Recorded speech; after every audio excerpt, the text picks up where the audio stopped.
The first real smile I'd seen on my granddaughter Zoe's face in a year was over a box of chocolate-covered pretzels. She was turning 15, and for her birthday, I'd given her $100 bill and set her loose at the weekend farmer's market. "Knock yourself out, kid," I'd said.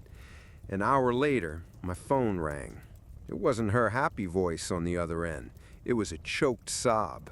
"Grandpa, can you come? These ladies, they won't leave me alone." I found her backed against a stall selling homemade jams.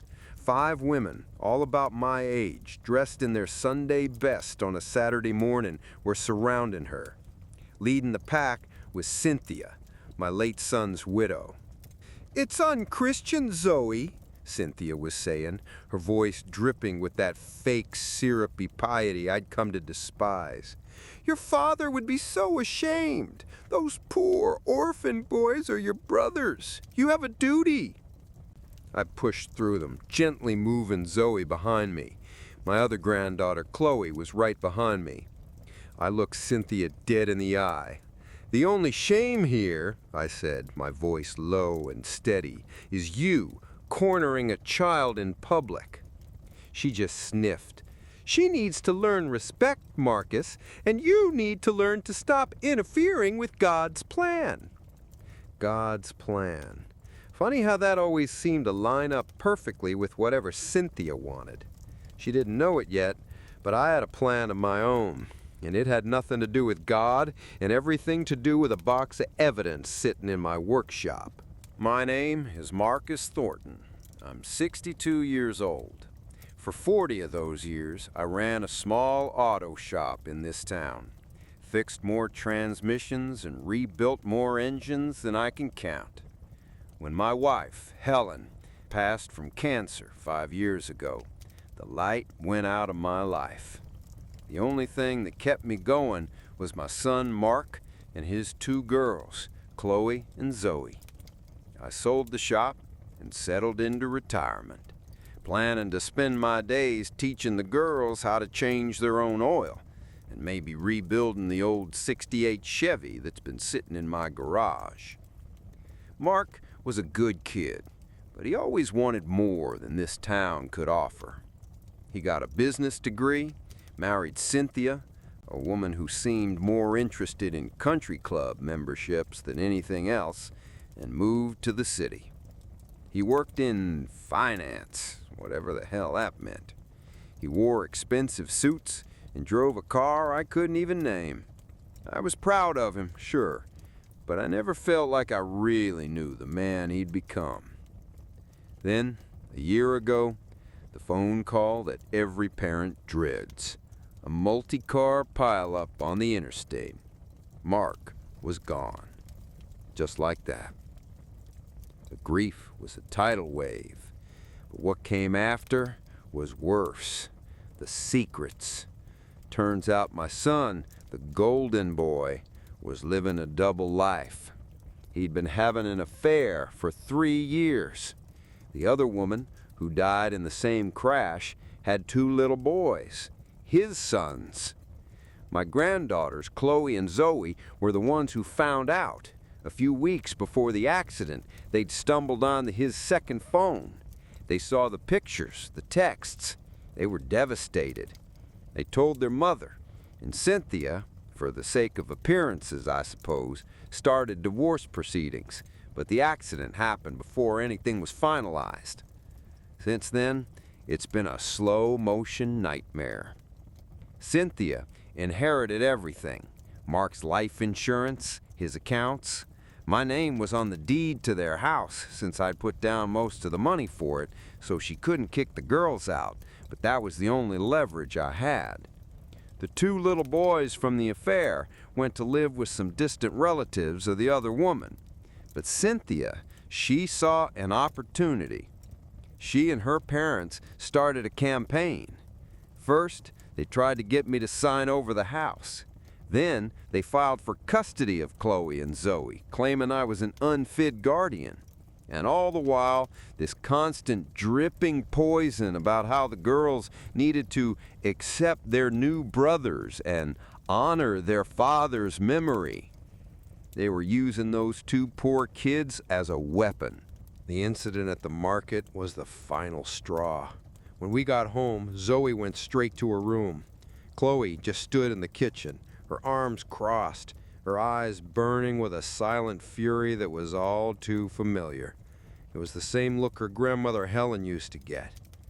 "She's not going to stop, is she, Grandpa?" Chloe asked. "No," I said, my voice feeling like gravel. "I don't think she is." That evening, I got a call from an old buddy of mine, Ray, who sometimes attends that church with his wife.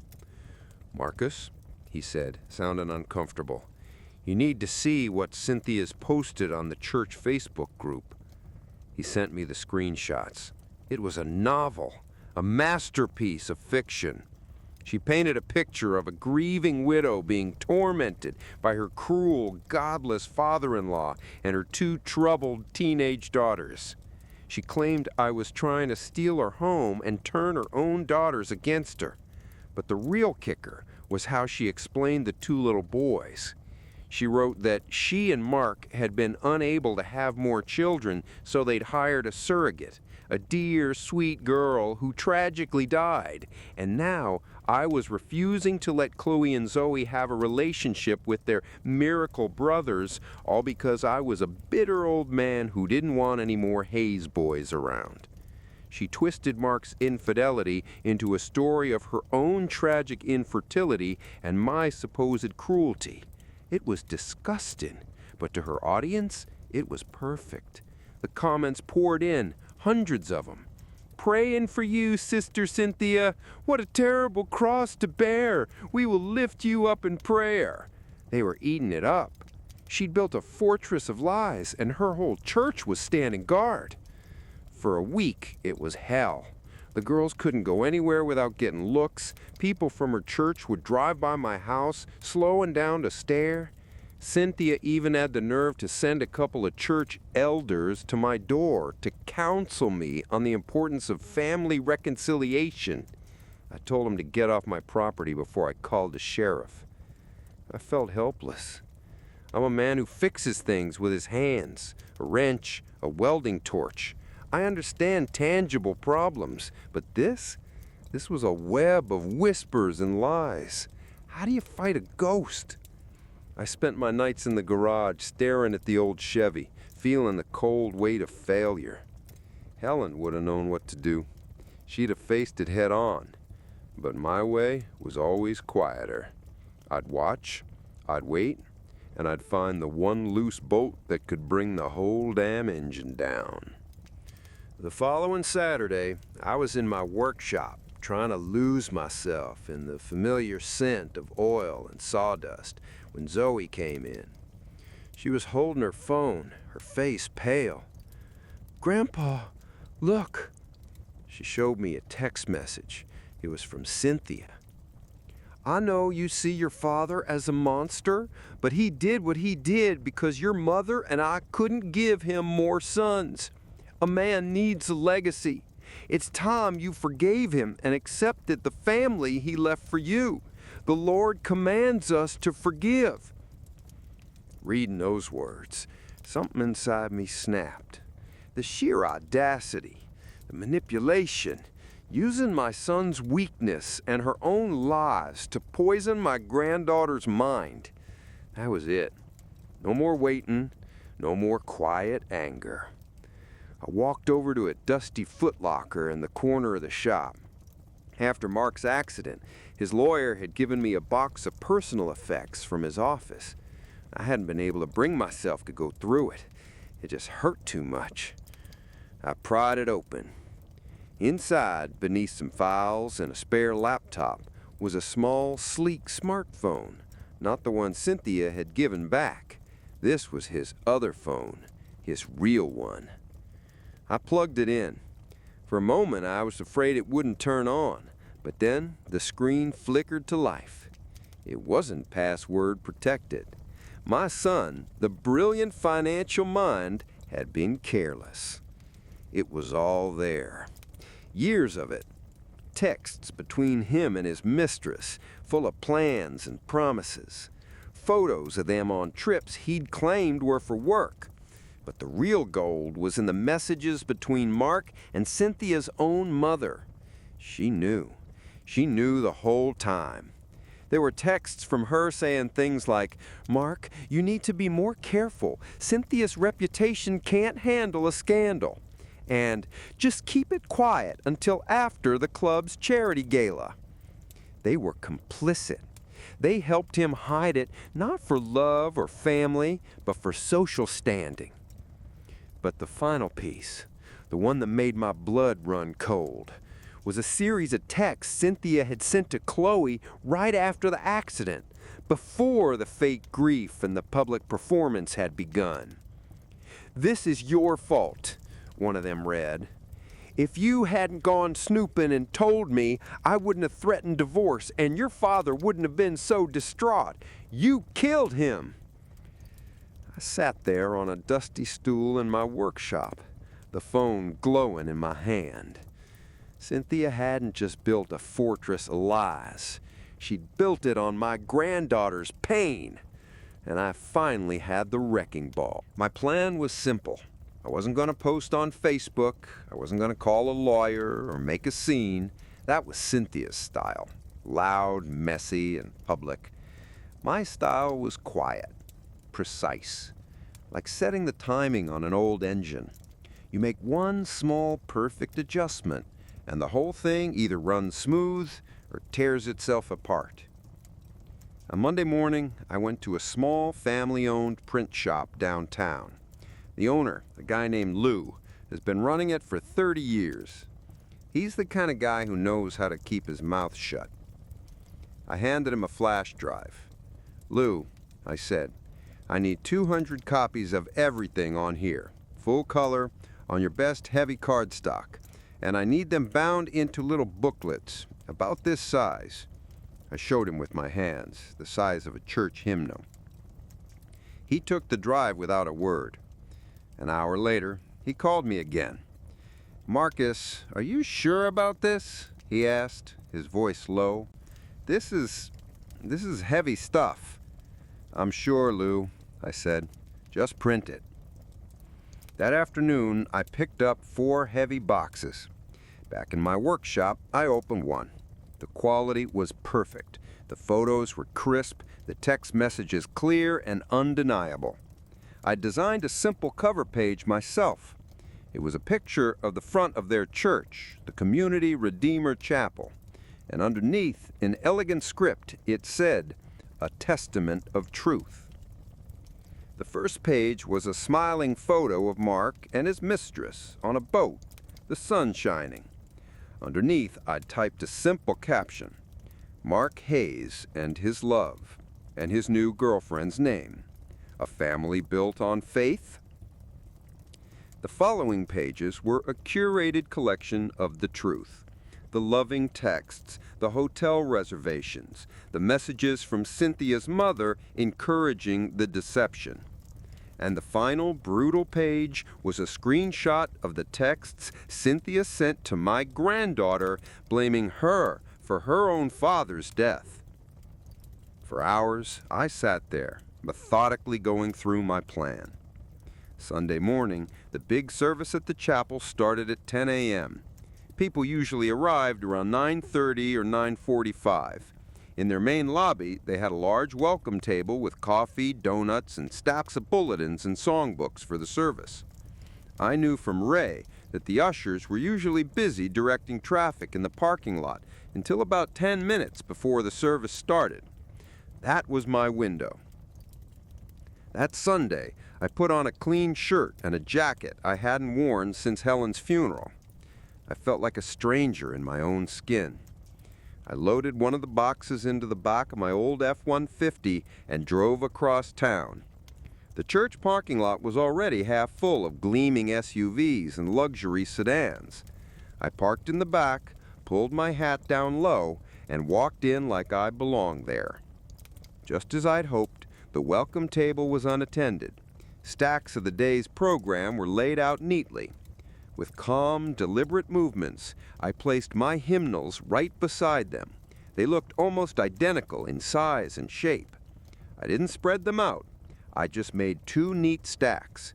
an invitation for the curious. Then I turned around, walked out the door, got in my truck, and drove home. The bolt was loosened. Now I just had to wait for the engine to shake. I didn't have to wait long. The first call came from Ray at 10:15 a.m. He was whispering, and I could hear a commotion in the background. He said, "Marcus, my God," he said, "it's chaos here." People started picking them up, thinking they were for the service. At first it was just whispers. Then, "Marcus, I saw a woman gasp and drop one." The pastor started his sermon, but no one was listening. Everyone was just staring at these booklets, then staring at Cynthia in the front row.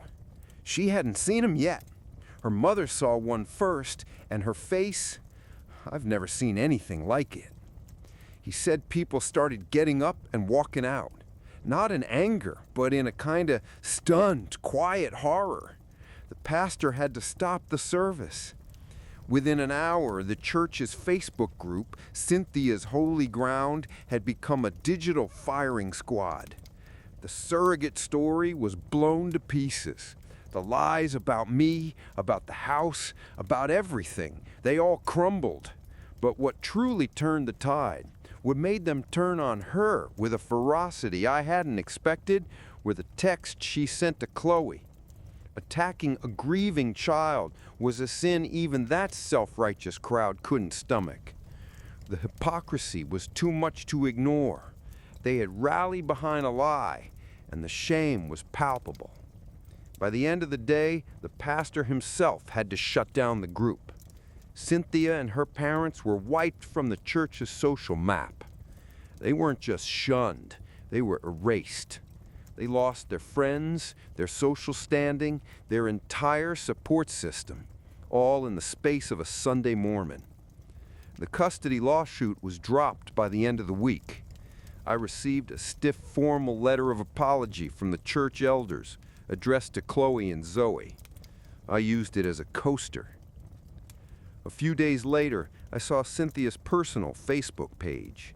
She'd posted a picture of Mark, writing about how she felt so alone and how no one respects a grieving widow anymore. She lamented how her beloved son wasn't there to protect her. The comment section was completely empty. I'm out in the garage tonight, running my hand over the dusty fender of the old Chevy. The air smells like metal and memories. I don't feel triumphant. I don't feel like I won anything. Vengeance, I'm learning, isn't a hot, fiery thing. At least not for me. It's cold and heavy, and you're glad when you can finally put it down. I did it for my girls. I did it so they could breathe again, so they could walk through their own town without feeling the weight of 1,000 judging eyes. I did it because lies are like rust. They eat away at the strong parts of a thing until there's nothing left but holes. All I did was shine a bright light on the corrosion that was already there. My son, Mark, he left behind a complicated legacy, a mess of secrets and pain. I can't fix that. I can't change who he was or what he did. But a man's real legacy isn't the money he leaves or the stories people tell. It's the lives he touches. My legacy is Chloe and Zoe. It's making sure they grow up strong and true on a foundation of honesty, not whispers. I never wanted a fight. I just wanted peace from my family. And sometimes to get peace, you can't just build a better fence. You have to tear down the house next door that's built on a rotten foundation. You just have to be smart enough to pull out the right support beam and let it fall on its own.